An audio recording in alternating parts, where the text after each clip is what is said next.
the global workforce and then look at US specifically, nearly half of the workforce is made up of women. If you look then at the STEM fields, what's surprising is that percentage drops off dramatically.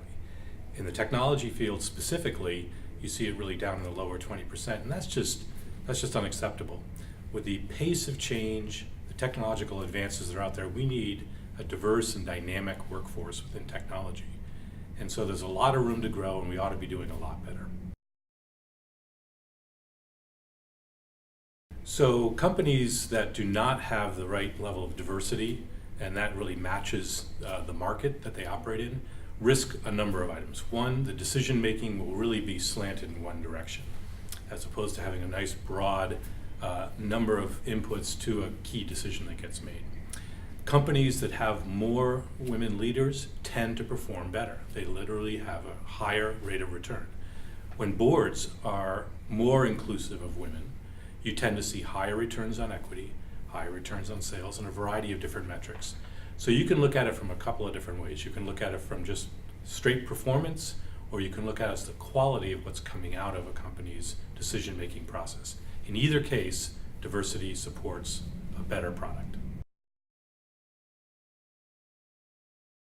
If companies really don't pursue a level of diversity that matches more what's in the market, the risks are the attrition rate really rises. So being able to retain that top talent that technology companies and all the STEM fields really need, it's critical that not only do you attract, but you then retain that key talent.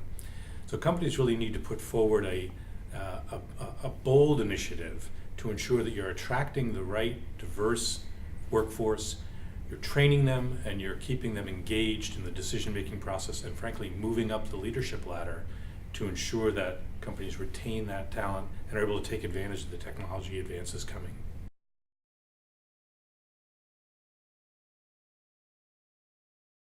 The drop between the early 90s for women in technology fields and where it stands today is a real surprise. I was surprised when I saw the results come out, and obviously it doesn't bode well for increasing diversity across the STEM fields. Again, I get to the point of there really needs to be a bold initiative within companies to tackle a problem head on, and it is a problem. Again, half the workforce is made up of women, and if you have a third of employees in the early 90s dropping to now the low 20s in the STEM fields, that's moving in the wrong direction. It has to be corrected.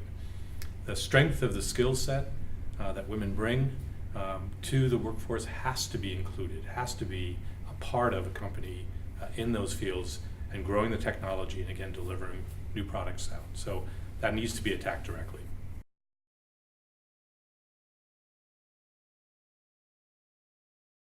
So when you look at the fall off between the percentage of women who are graduating in the STEM fields out of university and then the percentage that remain in a STEM employed field, and again the drop that's happened from the early 90s to where we are now, there's a number of factors that can come into play. One would be corporate culture. I think we have to be honest about that. There hasn't been that outreach, that strong sense of corporate leadership, and a part of that is that we just don't have the same level of women in the corporate leadership, in the C-suite, on the boards that we need to. My personal belief is when you get a greater parity of women on boards and in leadership roles at companies, the cultural issues that we've all been reading about over the past will tend to decline. It just seems to be logical if that would happen. So I think there should be a great promotion, not to create a separate track, but to just really be more open to the fact that women need to rise up through the leadership ranks and have a seat at the table, whether it be in the C-suite or on the board.